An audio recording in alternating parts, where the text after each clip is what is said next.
Hello everyone, welcome to my YouTube channel job aspirant. दोस्तों, RRB technician grade third 2024 आज है 3 दिसंबर, जिसमें हम देखेंगे फर्स्ट सेकंड थर्ड शिफ्ट के जीके प्लस साइंस के क्वेश्चन। आज आपका जो आरआरबी टेक्नीशियन का लास्ट दिन है एग्जाम का, 3 दिसंबर तक आपके एग्जाम थे, जिसका आगे आरपीएफ कांस्टेबल का एग्जाम होने वाला उसके लिए इंपॉर्टेंट है। क्योंकि देखो, आपका रेलवे का पैटर्न सेम चलता है, आरआरबी टेक्नीशियन हो, आरआरबी ग्रुप डी हो, या आपका एनटीपीसी हो या एसआई का हो। तो अभी एसआई का भी आपका जो एग्जाम हुआ तो वहाँ भी आपकी करंट अफेयर और बायोलॉजी काफ़ी पूछी जा रही थी। तो आगे आपका आरपीएफ कांस्टेबल का अगर आप एग्जाम देने वाले हो तो आपके लिए इंपॉर्टेंट रहेंगे। ठीक है, अगर आपको उसके पीडीएफ चाहिए तो आपको मैं दे दूंगा 19 से लेकर 30 तारीख तक के सारे आपको पीडीएफ दे दूंगा। ठीक है, पहले आपको लिंक डाल दूंगा डिस्क्रिप्शन में, आप वहाँ से भी डाउनलोड कर सकते हो, नहीं तो मैंने आपको व्हाट्सएप नंबर दे रखा है, आप मुझे वहाँ पर मैसेज कर सकते हो।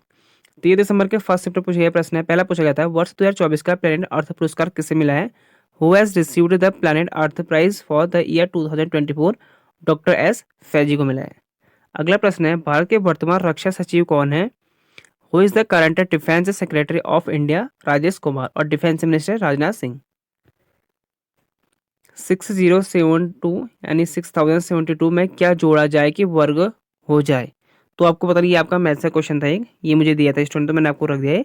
तो देखो, आपको इसमें क्या करना था, ये कह रहा है कि इसमें क्या हम ऐड करें कि आपका जो है ये किसका स्कोर हो जाए। तो अगर हम इसमें 12 ऐड करेंगे तो क्या हो जाएगा आपका, देखो अगर आप हम 78 अगर हम मल्टीप्लाई करेंगे इसे, तो आपका निकल आ जाएगा 6084। अगर 84 में अगर आप माइनस करेंगे 12 तो आपका जाएगा 6072। तो यानी ये आपका किस इसमें कितना जोड़ा जाएगा, 12 जोड़ा जाएगा। अगर 12 जोड़ेंगे तो हमें एक प्योर स्क्वायर स्क्वायर निकल के आ जाएगा। ठीक है, तो इसमें क्या जोड़ना था आपको, 12 जोड़ना था इसमें, क्योंकि 12 जो आपका होता है 78 का स्क्वायर हो जाएगा आपका। अगला प्रश्न है, सवेग का फॉर्मूला फॉर्मूला फॉर मोमेंटम क्या होता है आपको बताना है। सवेग का formula P equal to M V. इसमें P जो होता है ये होता है मोमेंटम, M होता है मास यानी द्रव्यमान, V होता है वेलोसिटी यानी वेग, मास इन किलोग्राम में, वेलोसिटी इन मीटर पर में। ठीक है, मास हो गया आपका द्रव्यमान, वेलोसिटी हो गया आपकी वेग, यानी सवेग इक्वल टू मास इंटू वेग। अगला आपको एक दिया था इसमें अभिक्रिया, तो CuO plus HCl CuCl2 plus H2 आपको बताना था इसमें क्या होगा, इसको करेक्ट आपको बताना था। तो इसका अगर आप फॉर्मूला अगर अच्छे से अगर निकालोगे तो आपका निकल जाएगा CuO plus 2HCl CuCl2 plus H2O आपका हो जाएगा इसमें। ठीक है, तो इसका जो आपका होगा कॉपर, सेकेंड ऑक्साइड और हाइड्रोक्लोराइड एसिड के बीच रासायनिक प्रतिक्रिया को संतुलित समीकरण द्वारा दर्शाया जाता है। अगला प्रश्न है फिर, पेरिस ओलंपिक के लिए भारतीय ओलंपिक संघ को बीसीसीआई ने कितने रुपए दिए थे? तो बीसीसीआई ने दिए थे 8.5 करोड़ रुपए। और अभी हाल में पूछा गया कि वर्ल्ड कप जो आपका T20 वर्ल्ड कप हुआ था उसमें भारत ने कितने दिए थे? बीसीसीआई ने इंडियन क्रिकेट टीम को कितने दिए थे? जो जीते थे उनको 125 करोड़ का प्राइज मनी दिया था। तो प्रधानमंत्री मोदी ने कहाँ से बायो सीएनजी संयंत्र वाली गौशाला का उद्घाटन किया है? तो ये करके मध्य प्रदेश MP। अगला क्वेश्चन है, पश्चिम मस्तिष्क किसको नियंत्रित करता है? तो शरीर के प्रमुख अनैच्छिक कार्य को नियंत्रित करता है। अगला क्वेश्चन है, जब जिंक सोडियम हाइड्रोक्लोराइड से अभिक्रिया करता है तो क्या बनता है? तो ये सोडियम जिंक बनता है। ठीक है, सोडियम जिंक करते हैं यहाँ पर जिंक। ठीक है, अगला क्वेश्चन है, सिडबी ने किसके साथ मिलकर सह ऋण साझेदारी का स्थापन किया है? तो UGRO कैपिटल से के साथ कर रखा है। क्या होगा जब एथिल अल्कोहल सल्फ्यूरिक अम्ल से अभिक्रिया करेगा? तो ये एथीन बनता है इसके बाद। ठीक है, अभिक्रिया करेगा तो सल्फ्यूरिक अम्ल से, तो ये एथीन बनाता है। दाब का SI मात्रा क्या होता है? तो पास्कल होता है। आप मैं स्टार्टिंग से कह रहा हूँ कि SI जरूर पढ़ के ना, SI से आपके क्वेश्चन बन रहे हैं और बने भी हैं। दर्पण के ध्रुव और वक्रता केंद्र के बीच जाने वाली रेखा को क्या कहते हैं? तो इसे कहते हैं मुख्य अक्ष। कोशिका का परासरण दाब क्या होता है? तो परासरण दाब उस बाहरी दाब को कहते हैं जिसकी स्थिति में झिल्ली में कोई विसरण नहीं होगा। परासरण दाब अणुसंख्यक गुणधर्म है, अर्थात पराश्रित दाब विलय की मोलर सांद्रता पर निर्भर करता है लेकिन इसकी प्रकृति पर नहीं करता है। ठीक है, ऊंचाई पर जाते हुए स्थितिज ऊर्जा में क्या होता है? तो क्या होता है? वृद्धि होती है।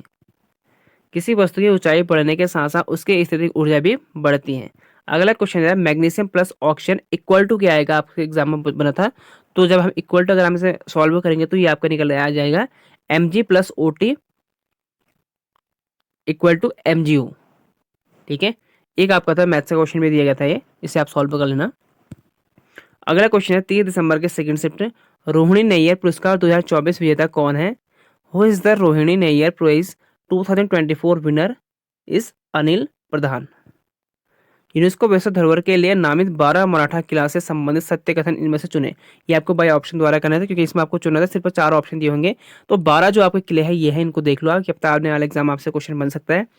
वर्ष 2024-25 के लिए यूनेस्को के विश्व धरोहर सूची में मान्यता के लिए भारत की ओर से भारत के मराठा सैन्य परिदृश्य को नामांकित किया जाएगा। इस नामांकन की बार है घटक बहार, जैसे एक सलेहर किला, शिवनेरी किला, लोहागढ़ खंडेरी किला, रायगढ़ राजगढ़, प्रतापगढ़, सुरदुर्ग, पनहाल किला, विजयदुर्ग, महाराष्ट्र में सिद्धुदुर्ग और तमिलनाडु में गेगे किला।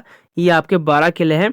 इनको इनमें से पूछा गया था कि 12 किलो में कौन से संबंधित सत्य कथन चुने, आपको बताना था। इनमें से आई तो मुझे लग रहा है कि आपको 3 ऑप्शन दिए होंगे, तो इनको याद कर लो, ये 12 किलो के।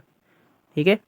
विभिन्न भौगोलिक और भौगोलिक क्षेत्र में फैले यह घटक मराठा शासन के सामरिक सैन्य शक्ति को प्रदर्शित करता है। ये भी एग्जाम में इंपॉर्टेंट है, अगर आप बड़े एग्जाम की तैयारी कर रहे हैं, स्टेट पीएसएस वहाँ मेन से लिखने के लिए आ सकता है कि ये इनका उद्देश्य क्या है। तो इनका उद्देश्य था मराठा शासन के सामरिक सैन्य शक्ति को प्रदर्शित करते थे। अगला क्वेश्चन है, विश्व एथलेटिक्स चैंपियनशिप में पदक विजेता भाला फेंक खिलाड़ी किशोर कुमार जैना किस राज्य से हैं? तो ये उड़ीसा स्टेट से बिलोंग करते हैं। विभवांतर किसी टर्मिनल में किससे मिलता है? तो ये मिलता है किसी टर्मिनल में विभवांतर बैटरी के पॉजिटिव और नेगेटिव टर्मिनल के बीच वोल्टेज या संभावित अंतर होता है। अगला धारा का सूत्र क्या है? What is the formula of current? तो ये होता है V equal to I R, इसे ओम का नियम भी कहते हैं। तो V इसमें है वोल्टेज, I है करंट यानी धारा, एंड R है रेसिस्टेंस यानी प्रतिरोध, हिंदी में बोलेंगे से प्रतिरोध। अगला क्वेश्चन है, निषेचन के बाद अंडाशय किस में परिवर्तित होता है? तो ये फल में होता है। ठीक है। फर्टिलाइजेशन के बाद क्या होता है? आपके फल में परिवर्तित होता है। जैसे निषेचन के बाद अंडाशय फल में परिवर्तित हो जाता है। निषेचन के बाद अंडाशय का आकार बढ़ने लगता है और वह फल बन जाता है। अंडाशय के अंदर मौजूद बीजांड बीज में बदल जाते हैं। उसके बाद जो आपने देखा जाता है, पकने के बाद क्या होता है? बीज बन जाते हैं उसमें, और बीज में भ्रूणपोष, बीज आवरण और बीज भ्रूण होते हैं। इंपॉर्टेंट है, आगे एक्स्ट्रा पॉइंट है। अगला पॉइंट है, क्वेश्चन है, शुक्राणु में मूत्र मार्ग तक ले जाने वाली नलिका को क्या कहते हैं? तो इसे कहते हैं शुक्रवाहिका। भारत की वायु रक्षा क्षमताओं को मजबूत करने के लिए चलाया जा रहा है एक महत्वाकांक्षी प्रोजेक्ट कौन है? तो यह आकाश तीर प्रोजेक्ट है। फिर किस बजट में किसानों द्वारा खेती के लिए 32 खेत और बागवानों फसलों की 103 नई उच्च उपज वाली जलवायु लचीली किस्म जारी की गया है? तो 2024 और 25 में कर रखी है। नेक्स्ट है, निम्न में से कौन सा एक कोशिकीय जीव नहीं है? याक एक कोशिकीय जीव नहीं है। कुछ और जीव जो एक कोशिकीय जीव नहीं है, इनको भी देख लो, एग्जाम में आगे बन सकता है। टैपवॉर में भी ये एक जीवी कोशिका नहीं है। स्पाइरो गैरा ये भी नहीं है। फंजाई कवक ये भी नहीं है, और हाइड्रा भी नहीं है, और सिप्लोपोडा भी नहीं है। अगला क्वेश्चन है, केल्विन पैमाने पर बर्फ का गलनांक कितना होता है? What is the melting point of ice on the kelvin scale? तो 273 आपके केल्विन में। निम्न में से कौन से सबसे कम प्रतिक्रियाशील धातु है? तो ये हो जाएगा आपका कॉपर तांबा। किस राज्य के राज्यपाल द्वारा लिखित पुस्तक मां बदल का विमोचन केंद्रीय विधि एक न्याय मंत्री अर्जुन राम मेघवाल के द्वारा किया गया था? तो ये केरल के राज्यपाल आरिफ मोहम्मद खान और पश्चिम बंगाल के राज्यपाल सीवी आनंद बोस की उपस्थिति में किया गया था। केंद्रीय विधि न्याय मंत्री अर्जुन राम मेघवाल ने आज नई दिल्ली में, ठीक है, आज नहीं, इससे हटा देना, मतलब उस दिन तक होगा ये, तो नई दिल्ली में मां मदर नामक पुस्तक का विमोचन किया। कहाँ किया था? नई दिल्ली में। इस कार्यक्रम में केरल के राज्य आरिफ मोहम्मद खान और पश्चिम बंगाल के राज्यपाल डॉक्टर सीवी आनंद बोस भी शामिल रहे थे। नेक्स्ट है फिर 30 दिसंबर का थर्ड शिफ्ट, वैश्विक भूख सूचकांक का भारत का रैंक क्या आया था? India ranking in global hunger index में। तो भारत का रहा था 105वां स्थान और 127 देशों में से। ठीक है। और हमारे पड़ोसी देश के ज़्यादा बेटर थे इससे, पता नहीं कैसे, क्योंकि देखो वहाँ की पॉपुलेशन कम है। पाकिस्तान की 24 करोड़ है, वैसे बांग्लादेश के 15-16 करोड़ है, और भारत के 141 करोड़। इन दोनों को मिलाने के बाद भारत के ये मान के 90 करोड़ एक्स्ट्रा है। ठीक है। तो वैश्विक भूख सूचकांक में भारत के हो गया 105वें रैंक 24 में, 23 में 111 और 22 में 107। इस बार थोड़ा सा भारत की रैंक सुधरी है पहले से। ठीक है। एल्यूमिनियम में न्यूट्रॉन की संख्या होती है तो कितनी होती है? तो 14 होते हैं। एल्यूमिनियम में जो 14 न्यूट्रॉन होते हैं, एल्यूमिनियम तत्व की परमाणु संख्या कितनी है? 13। तत्वों की परमाणु संख्या है 13 और न्यूट्रॉन होते हैं 14। अवतल दर्पण में वस्तु कहाँ रखें कि समान प्रतिबिंब बने? अवतल दर्पण में वस्तु कहाँ रखें कि समान प्रतिबिंब बने? दो आपके 2 बार रिपीट हो गया। तो दर्पण के वक्रता केंद्र सी पर रखें, यानी सी मतलब हो गया आपका सेंटर। ठीक है। दर्पण के वक्रता केंद्र पर रखें, यानी सेंटर पर रखें। और ऑप्टिक्स आपसे बार बार प्रकाश से क्वेश्चन बन रहे हैं, हर शिफ्ट में आपके प्रकाश से क्वेश्चन बने हैं। ठीक है। आपके फिजिक्स में से समांगी मिश्रण कौन सा नहीं है? तो ये भी आपको बाई ऑप्शन द्वारा करना था, इनमें से बताना था कि इसमें कौन सा आपको समांगी मिश्रण नहीं है। तो मैं आपको बताता हूँ कि समांगी मिश्रण कौन से नहीं होते। एक तो दूध, तेल में जल, ये दोनों समांगी मिश्रण नहीं है। आप देखना कि आपके ऑप्शन में क्या आते हैं। दूध एक क्लोराइड विलयन है और इसमें पानी में फैले वसा की गोलियां होती हैं, जिससे इसकी संरचना असमान हो जाती है, यानी समान यानी असमान हो जाती है, इसलिए दूध एक विषमांगी मिश्रण है। ठीक है। तेल और पानी एक विषमांगी मिश्रण बनाते हैं क्योंकि ये दो तरल पदार्थ के एक दूसरे के साथ अमिश्रणीय होते हैं। दोनों अणुओं की प्रकृति में अंतर के कारण अंतः मिश्रण नहीं होता है। अगला क्वेश्चन है, हरियाणा के सीएम कौन है? Who is the CM of Haryana? इससे पहले भी क्वेश्चन बन चुका है और रिपीट हो रखा है। तो नायब सिंह सैनी बने हैं, तो आगे भी देख लो ये, इन सबको आप नोट कर लो या तो स्क्रीनशॉट ले लो, नहीं तो आपको पीडीएफ दे दूंगा मैं। आपको मैं नंबर दे रखा है व्हाट्सएप नंबर, नहीं तो अभी आपको लास्ट में फिर दे दूंगा मैं, वहां से आप मुझे मैसेज कर लेना, आपको मैं दे दूंगा। ठीक है। तो 28 राज्य और 3 केंद्र शासित प्रदेश में जो आपके जम्मू कश्मीर भी अभी नए मुख्यमंत्री बन चुके हैं, तो ये मैंने लिख रखे हैं आपके जम्मू एंड कश्मीर, दिल्ली एंड पुडुचेरी। अभी आपके जो यहाँ पर आतिशी मरलेना है, ठीक है, जो अभी आपके दिल्ली के सीएम है, और अरविंद केजरीवाल नहीं है अभी, आतिशी है अभी। तो ये आपके पूरा अपडेट है, तो इनको याद कर लो, एग्जाम आगे बन सकते हैं। अगला क्वेश्चन है फिर, इस तरह अनुपात का नियम किसने दिया था? तो ये जोसेफ प्रॉस्ट ने दिया था, ये फ्रांसीसी थे। अगला, निम्न में से किसमें स्थैतिक ऊर्जा होती है?